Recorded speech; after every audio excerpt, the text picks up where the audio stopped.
오늘은 우리 늘사랑교회가 창립 15주년을 맞는 날입니다. 이 땅에 교회를 세우시고 여기까지 은혜와 사랑으로 인도하신 하나님께 모든 영광과 찬송을 올려드립니다. 오늘은 15주년을 지나면서 하나님께서 제 마음에 담아두신 생각과 우리 교회의 사명에 대해서 여러분과 나누려고 합니다. 교회의 역사를 우리 인생에 빗대어 생각을 해보았습니다. 한 사람의 인생을 약 80년으로 본다면요, 우리 교회는 이제 청년의 때를 향해서 나아가고 있습니다.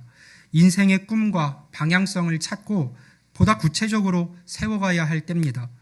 다르게 말해서 뭘 하면서 인생을 살아갈 건지, 어떤 삶을 앞으로 살아갈 것인지를 그 어느 때보다 깊이 고민해야 할 때입니다. 우리 교회도 마찬가지예요. 이제 더 이상 우리 교회는 개척교회, 작은 교회라는 이름 안에 갇혀 있기보다 어떤 하나님의 비전을 품고 어떤 교회로 하나님 나라에서 이 지역 가운데 역할과 책임을 다하며 어떤 열매를 맺는 교회로 존재할 것인가 더 깊이 고민할 때가 되었습니다. 사람도 어려서부터 꿈을 향해 움직이는 이들이 있습니다. 우리 교회도 그랬습니다. 처음 교회를 세울 때 하나님께서는 우리에게 복음 전파, 제자 양육, 이웃 사랑이라고 하는 분명한 사명을 허락해 주셨고, 말씀이 삶이 되는 교회, 말씀으로 하나 되는 교회라는 가치를 붙들게 하셨습니다. 지금까지 공동체에 주신 그 사명과 말씀을 쫓아서 열심히 달려왔습니다. 단순히 일꾼이 많은 교회를 꿈꾸기보다 예수님을 닮은 성도들이 많아지기를 기도하면서 조금은 느려도 예수님의 제자들, 건물이 아니라 사람을 세우는 일에 더 집중해 왔습니다.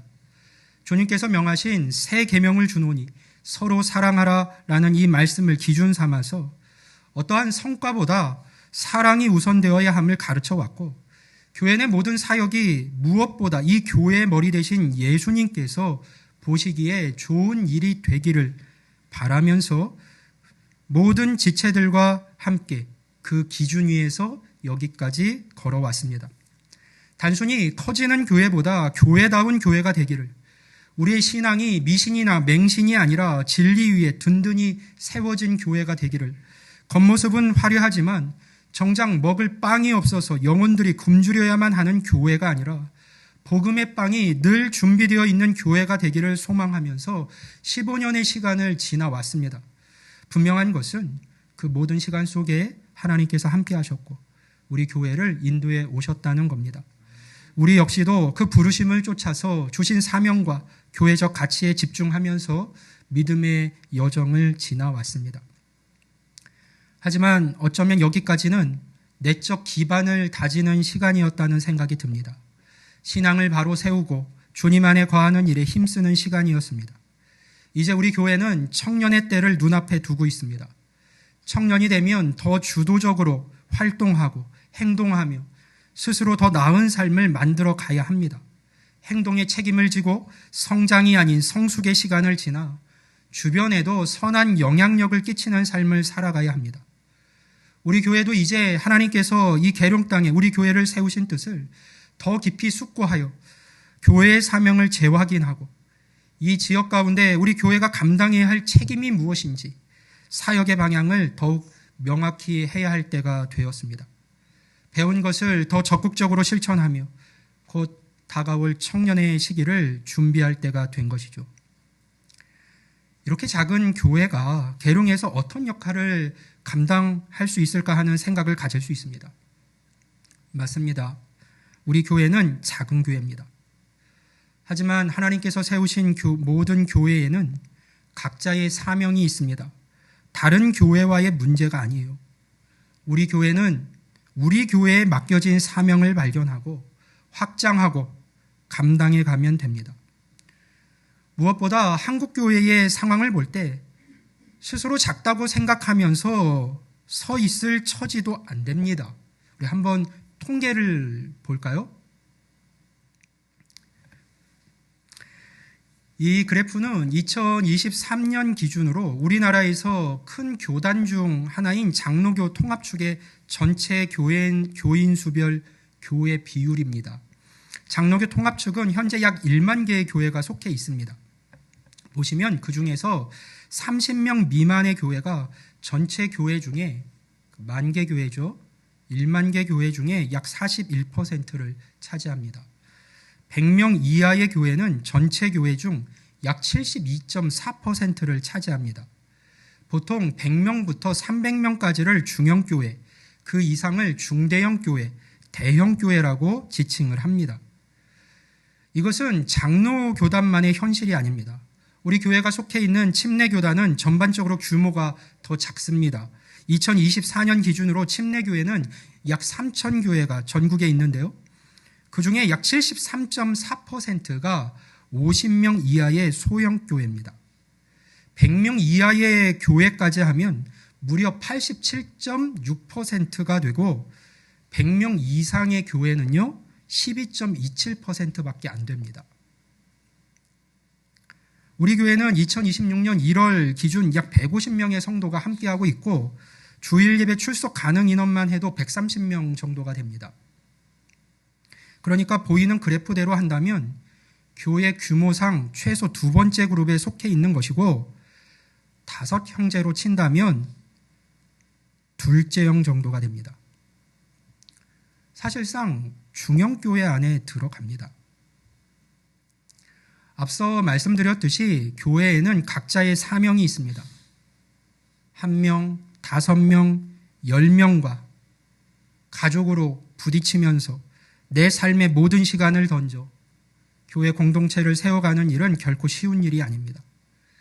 그런데 말씀처럼 한 영혼이 천하보다 귀하고 주님께서 맡기신 사명의 자리이기에 각자의 교회가 그것을 감당해 나가고 있습니다.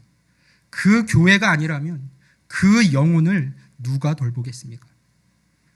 큰 교회는 또 큰 교회만이 감당할 수 있는 사역들을 진행하면서 하나님 나라를 세워갑니다.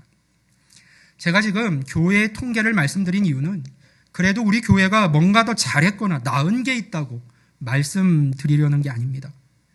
현실적으로 더 이상 작은 교회라는 이름 뒤에 숨을 수 없는 자리에 서 있음을 말씀드리려 함이에요. 이 계룡 땅에서 영적인 책임을 다하고 하나님 나라를 확장하는 일에 있어 보다 힘써 가야 할 때가 되었음을 나누려고 하는 겁니다. 미국 휴스턴 침례교회에서 가정교회 사역을 일구어낸 최영기 목사님이 은퇴 후에 자신의 목회 여정을 돌아보는 책에서 이런 말을 했습니다. 소명은 미리 받는 것이 아니라 지나고 나서 발견하는 것이다. 스스로 내 사명은 이거야 라고 내가 먼저 생각하고 시작한 게 아닌데 주어진 자리에서 오늘 순종하면서 하나님 나라를 위해 힘쓰다 보니까 어느 순간 하나님이 어떤 목적을 위해 자신을 부르셨는지를 깨닫게 되고 그 순간이 소명을 발견하는 순간이라고 했습니다. 오늘 행할 일을 주셨을 때 그 부르심에 순종하고 오늘 행할 일을 주셨을 때 그 부르심에 순종하고 그렇게 해나가는 여정 속에서 어느 순간 하나님이 이 일을 위해 나를 부르셨구나 하는 것을 깨닫게 되고 그 순간이 바로 소명을 발견하는 시간이라는 거예요. 저 역시 공감했습니다.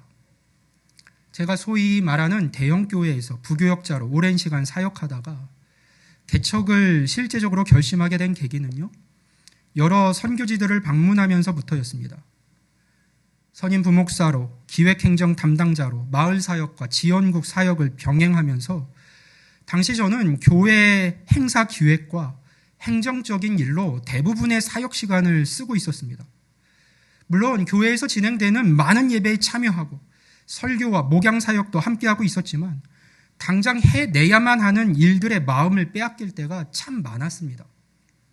성도들과 함께 몇 군데 선교지를 다녀오면서 한 영혼에 대한 마음이 제 안에서 계속해서 커졌습니다. 내 남은 시간을 조금 더 영혼 그 자체에 집중하면서 사역하고 싶었습니다. 큰 교회에서의 사역도 누군가는 감당해야만 하는 일이었고 교회를 세움에 있어 의미 있는 일이었습니다. 하지만 제 개인적으로 볼 때 이미 오랜 시간 그 자리에 있기도 했고 문득 하나님께서 그 일 때문에 행사를 기획하고 행정적인 일들을 감당하는 그 일로 제게 소명을 주신 것은 아니라는 생각이 들었습니다.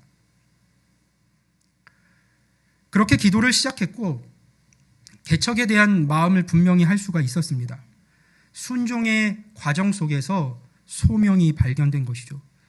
부르심에 순종하여 예정보다 빨리 교회를 사임했습니다.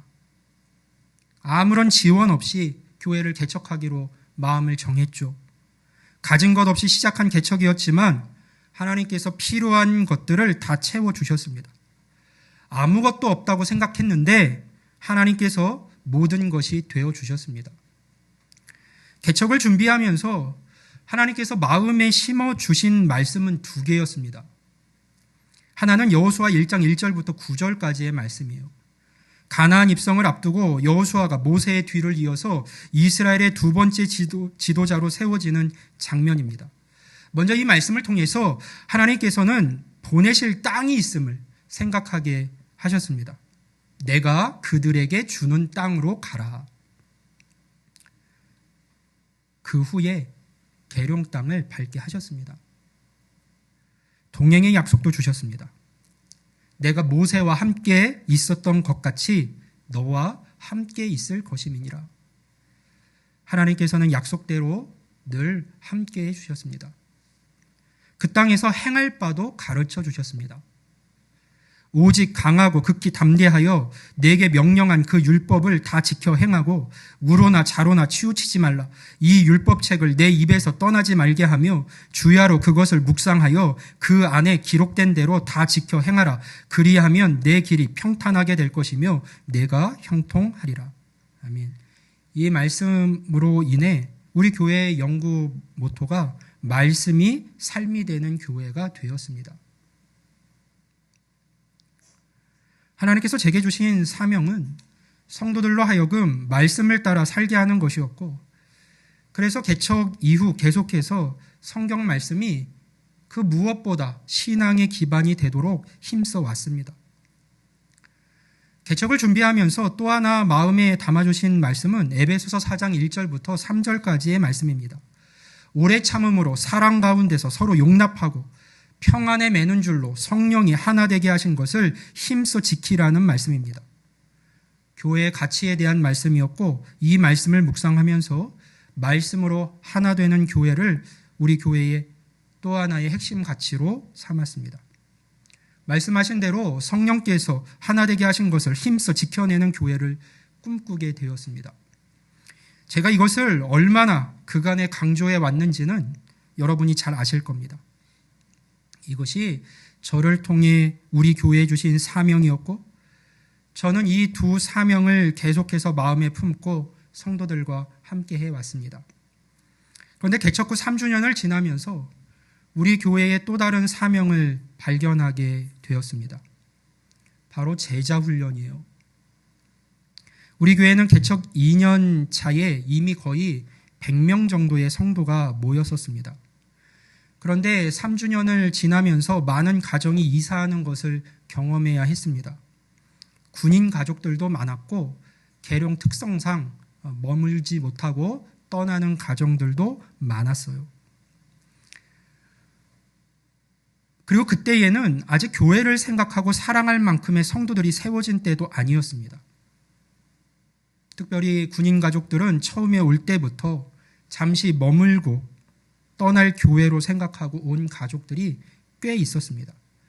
그러다 보니 리더가 세워지지 않았고 3년 차부터는 새 가족보다 떠나는 가정이 더 많았습니다.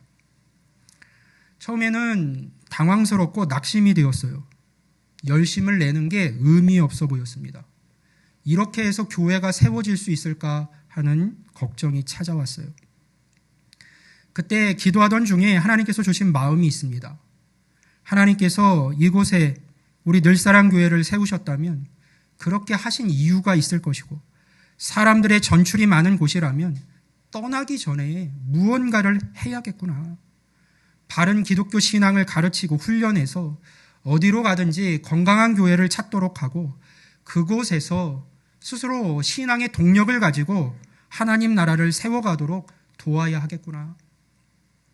그게 우리 교회에 주신 사명이구나 하는 도전을 품게 하셨습니다. 잘 가르쳐서 하나님의 교회, 다른 지역에 있는 교회로 파송하자라는 마음을 품게 하신 것이죠. 그때 묵상하게 하신 말씀이 마태복음 28장 19절에서 20절 말씀입니다. 마태복음에 기록된 예수님의 마지막 명령이기도 하죠. 우리 같이 한번 읽어볼까요? 시작.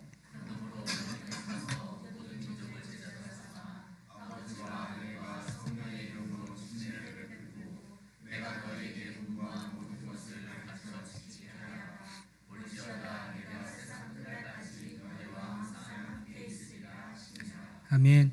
예수님의 이 말씀은 앞으로 교회를 세워가야 할 제자들에게 주신 말씀입니다. 이 말씀엔 4개의 동사가 등장을 해요. 가서, 제자로 삼아, 침례를 베풀고, 가르쳐 지키게 하라입니다. 헬라어 원문을 보면 이 말씀은 3개의 분사와 하나의 명령형으로 구성되어 있습니다. 가서, 침례를 베풀고, 가르쳐 지키게, 이 말씀은 분사로 되어 있고요. 중간에 있는 제자로 삼아만 명령형입니다. 무슨 말이냐 하면 이 앞에 있는 모든 3가지의 그 분사가 이 최종 명령형인 제자로 삼아에 다 연결된다는 뜻이에요. 그러니까 주님의 최종적인 명령은 결국 제자로 삼으라는 것입니다. 교회가 존재하는 목적은 단순히 예배나 봉사하는 것에 있지 않고 그 모든 것을 통해 예수님의 제자를 만드는 데 있는 것이죠. 주신 소명과 말씀에 따라 1년 단위의 제자 훈련을 시작했고 모든 성도들이 훈련에 참여하도록 했습니다. 첫 해에는 일주일에 4번의 제자 훈련을 했어요. 한 사람이라도 더 참여하게 하려고 그랬습니다. 코로나 때에도 영상으로 훈련했고 가급적 하고자 하는 사람만 있으면 제자 훈련만큼은 1대1로도 진행을 해왔습니다. 많은 열매가 있었고 그 소명을 붙들고 여기까지 올 수 있었습니다. 많은 이들이 흩어졌고 또 그 과정 속에서 교회를 사랑하는 지체들도 생겨났습니다. 전출을 가야 하는 상황에서도 계룡에 남아서 주님의 교회를 함께 세워가는 지체들이 더 많아졌습니다. 많은 이들이 예수님의 제자로서 그분의 성품을 닮아가기를 힘쓰며 맡은 자리에서 최선을 다해 봉사의 일을 하고 있습니다. 우리 교회처럼 대다수의 성도들이 사역에 참여하는 일은 결코 흔하지 않습니다. 성도들이 우리 교회의 가장 큰 기쁨이자 자랑이 되었습니다. 하나님도 그렇게 여기실 것이고 얼마나 감사한 일인지 모릅니다. 그렇다면 이제 우리 교회의 사명은 이 일들을 계속해서 반복해 나가는 데 있는 걸까요? 15주년을 지나면서 하나님께서는 처음 교회를 꿈꾸게 하실 때 제 마음에 심어주셨던 첫 생각을 떠올리게 하셨습니다. 그리고 지금까지 우리 교회가 왜 말씀 위에 든든히 서서 성령께서 하나 되게 하신 것을 힘써 지키는 싸움을 해왔는지, 왜 예수님의 제자로 서기 위한 그 여정을 지나와야만 했는지를 새삼 깨닫게 하셨습니다. 왜 우리로 하여금 예수님의 마음을 품으라고 그토록 계속해서 말씀을 해오셨던 것일까요? 제가 처음 선교지를 경험하면서 제 마음을 채웠던 것은 바로 그 한 영혼에 대한 마음이었습니다. 그래서 개척을 결심할 수 있었죠.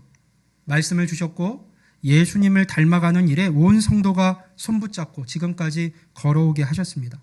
실패하고 넘어지는 순간도 있었지만 우리는 계속해서 그 길을 다시금 일어나 걸어왔습니다.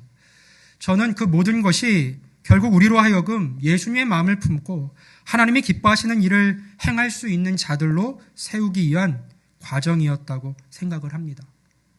그 일이 과연 무엇일까요? 바로 한 영혼, 잃어버린 영혼을 찾는 일입니다. 오늘 함께 읽은 본문 말씀은 잃은 양을 찾는 목자의 비유입니다. 최근에 15주년을 준비하면서 다시금 묵상하게 하신 말씀이에요. 여러분 먼저 이 장면의 배경에 주목해 보세요. 1절과 2절 말씀을 보면요. 모든 세리와 죄인들이 말씀을 들으러 가까이 나아오니 바리새인과 서기관들이 수군거려 이르되 이 사람이 죄인을 영접하고 음식을 같이 먹는다 하더라. 자, 예수님 주변에요. 세리와 죄인들이 몰려오고 있습니다. 그런데 이 장면을 보는 바리새인과 서기관들이 수군거리기 시작해요. 이 사람이 죄인을 영접하고 음식을 같이 먹는다. 왜 저런 사람들과 함께 할까?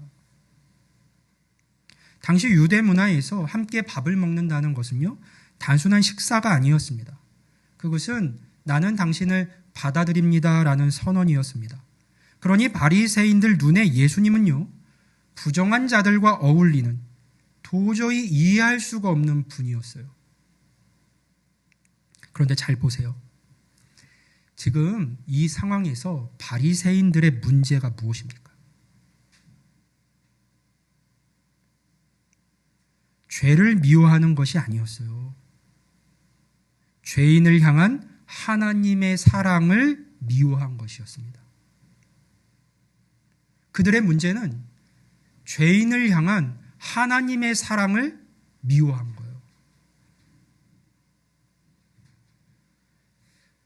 그들은 하나님의 집을 지킨다고 생각을 했지만 성전 안에서 제사하고 말씀을 가르치고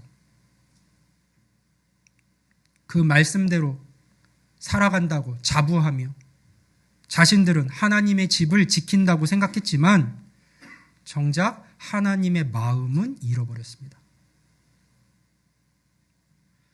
예수님은 그 자리에서 3개의 비유를 말씀해 주시는데요. 오늘 2개의 비유만 살펴보려 합니다. 첫 번째 비유는 잃은 양을 찾는 목자예요. 양 100마리 중 1마리가 없어졌습니다. 목자는 99마리를 들에 두고 그 1마리를 찾아 나섭니다. 그리고 찾아낼 때까지 찾아다닙니다. 찾아낸 즉 즐거워 어깨에 메고 집으로 돌아옵니다. 여기서 우리가 상기해야 할 것이 있습니다. 양은 스스로 돌아오지 않습니다. 양이라는 동물은 방향 감각이 거의 없어서 한번 무리해서 이탈하면요, 혼자서는 결코 돌아올 길을 찾지 못합니다. 맹수의 공격에도 무방비 상태가 돼요. 그 양을 살릴 수 있는 방법은 오직 하나, 목자가 누군가가 찾아 나서는 것뿐입니다. 그리고 목자가 양을 찾았을 때 그는 양을 꾸짖지 않습니다. 잃어버려진 것 때문에 채찍으로 때리면서 걸어오게 하지 않습니다. 즐거워 어깨에 메고 돌아옵니다. 헬라어로 보면 이 어깨가 복수형으로 되어 있거든요. 한쪽 어깨가 아니라 양쪽 어깨인 거예요. 양의 4발을 묶어서 자신의 목에 걸고 양의 온 무게를 전부 자신이 짊어진 것이죠. 그리고 이것이 복음이라고 성경은 우리에게 소개합니다. 하나님이 우리를 찾아오셨고 우리의 모든 짐을 당신이 지셨습니다. 이것이 우리 하나님께서 잃어버린 영혼을 향해 품으신 마음이에요. 자, 2번째 비유는 잃은 드라크마를 찾는 여인입니다. 한 여인이 10드라크마 중 하나를 잃어버렸습니다. 드라크마는요, 당시 노동자의 하루 품삯에 해당하는 은전입니다. 어떤 학자들은 이 10개의 은전이 당시 유대 여인들이 결혼할 때 받은 머리 장식의 일부였을 것이라고 설명을 합니다. 그러니까 단순한 돈 이상의 의미, 그녀의 정체성과 명예가 담긴 것이죠. 그런데 이 비유에서 제가 주목하게 된 것은 동전을 잃어버린 장소예요. 양은 밖에서 길을 잃었습니다. 그런데 동전은 어디서 잃어버렸습니까? 집 안에서요. 이것이 무엇을 의미할까요? 여러분, 우리 주변을 한번 보세요. 오늘 이 자리에 함께하지 못한 분들이 있습니다. 함께 이 예배실에 앉았던 분들이 있어요. 아내의 손에 이끌려 처음 몇 번은 나왔지만 지금은 신앙생활과 멀어진 남편들이 있습니다. 부모님 손을 붙들고 어린 시절 교회를 다녔지만 지금은 주일에 집에서 다른 것에 집중하는 자녀들이 있습니다. 친구의 권유로 예배 자리에 함께 했지만 얼마 지나지 않아 다시 세상으로 돌아간 이들이 있습니다. 그들이 바로 집 안에서 잃어버린 드라크마입니다. 그들은 멀리 가지 않았어요. 가까이에 있습니다. 먼지 속에 묻혀 있을 뿐이에요. 여인은 어떻게 했습니까? 등불을 켜고 집을 쓸며 찾아낼 때까지 부지런히 찾았습니다. 세 가지 행동을 했어요. 빛을 비추고 먼지를 쓸어내고 포기하지 않고 찾았습니다. 언제까지요? 찾을 때까지요. 동전이 먼지 속에 있다고 해서 그 가치가 사라진 것이 아닙니다. 여인은 그것을 알고 있었죠. 그래서 찾아낼 때까지 멈추지 않은 겁니다. 그렇다면 이 두 비유가 우리에게 오늘 말씀하는 것은 무엇일까요? 두 비유 모두 찾아내기까지라는 말이 나옵니다. 찾아내기까지. 이것이 핵심이에요. 하나님의 열심에는 포기가 없습니다. 목자는 찾아낼 때까지 광야를 헤맸고 여인은 찾아낼 때까지 집을 쓸었습니다. 그것이 하나님의 방식입니다. 그리고 두 비유 모두 같은 결말로 끝이 나요. 나와 함께 즐기자. 잔치입니다. 기쁨이에요. 한 영혼이 돌아올 때 하늘에서 잔치가 벌어집니다. 예수님은 말씀하세요. 죄인 한 사람이 회개하면 하늘에서는 회개할 것 없는 의인 99으로 말미암아 기뻐하는 것보다 더하리라. 아멘. 자, 그러면 생각해 봅니다. 하나님이 가장 기뻐하시는 일이 무엇입니까? 한 영혼이 돌아오는 것이죠. 그렇다면 주님께서 머리 되신 이 교회 안에서 주님의 마음을 품고 살아가는 우리가 믿음의 길을 걸으며 가장 즐거워하고 또한 기쁨을 얻을 수 있는 일은 과연 무엇일까요? 다른 것일 수가 없습니다. 다른 것일 수가 없는 것이죠. 하나님의 마음을 품은 자들이라면 다른 것일 수가 없는 겁니다.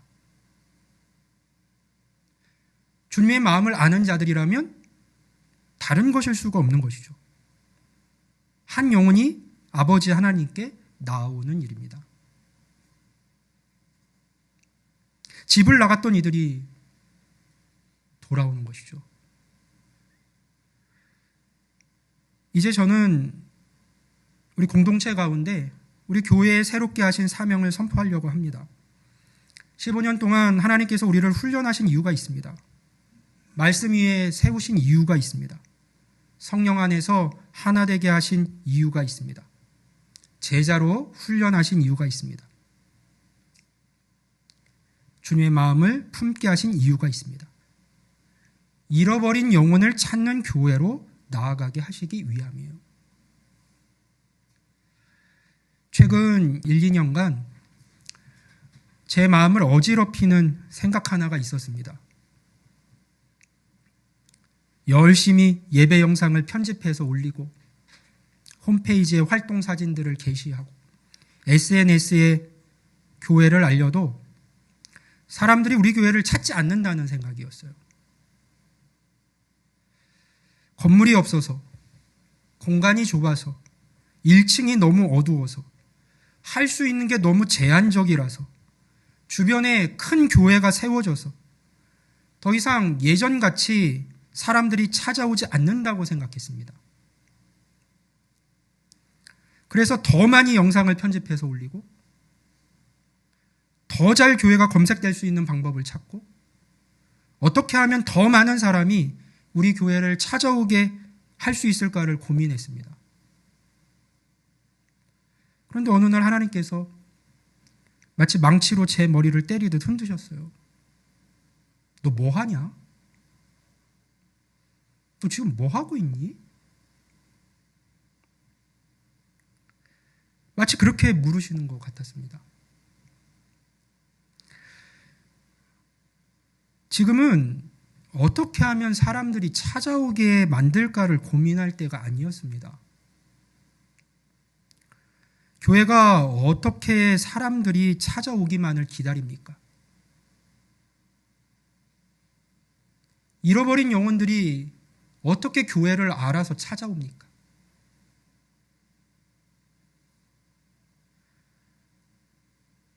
우리 교회도 그렇게 은혜를 주신 때가 있었습니다. 처음 교회가 세워졌을 때 하나님께서는 함께 주님의 교회를 세울 이들을 계속해서 보내주셨어요. 그런데 이제 자라났습니다. 훈련했습니다. 15년을 지나면서 이제 청년의 때를 눈앞에 두고 있습니다. 청년의 때는 가장 힘있고 생명을 낳는 시기입니다. 하나님께서는 다시 한번 우리 교회의 소명을 발견하게 하셨어요. 기다리는 교회가 아니라 찾는 교회가 되는 겁니다. 잃은 양을 찾는 교회, 잃은 드라크마를 찾는 교회가 되어야 하는 것이죠. 지금 한국교회는 전례 없는 위기를 맞고 있습니다. 교인 수가 줄고 젊은이들이 떠나고 있습니다. 그럼에도 불구하고 소위 부흥하는 교회들이 있죠. 하지만 사실 대부분의 교회들이 기존에 믿는 성도들을 서로 데려오는 수평 이동에 의지하고 있습니다. 대형 교회일수록 이미 믿는 사람들, 구원받은 사람들이 모여들어서 그 예배의 자리를 채웁니다. 그러나 그것은 하나님의 마음이 아닙니다. 목자는 이미 우리 안에 있는 99마리를 위해 잔치를 벌이지 않았습니다. 광야에서 길을 잃은 그 한 마리를 찾아냈을 때 잔치를 벌였습니다. 이제 우리 교회도 그 한 마리를 향해 힘써 나가야 할 때가 되었습니다. 계룡 땅에는 여전히 복음을 듣지 못한 영혼들이 있습니다. 군부대 안에, 아파트 이웃 가운데 우리가 매일 마주치는 삶의 자리에 잃어버린 양들이 있습니다. 그리고 바로 우리 옆에, 어쩌면 우리 가정 안에 한때는 함께 예배 드렸지만 지금은 신앙을 멀리하고 있는 드라크마들이 있습니다. 하나님은 그 영혼을 포기하지 않으셨습니다. 먼지 속에 있어도 여전히 드라크마입니다. 우리가 등불을 켜고 기도할 때 하나님께서 친히 그를 찾아내실 것이고 연결해 주실 겁니다. 사명은요, 거창한 게 아닙니다. 목자는 양을 찾기 위해 특별한 장비를 갖추지 않았습니다. 여인은 동전을 찾기 위해 전문가를 부르지 않았습니다.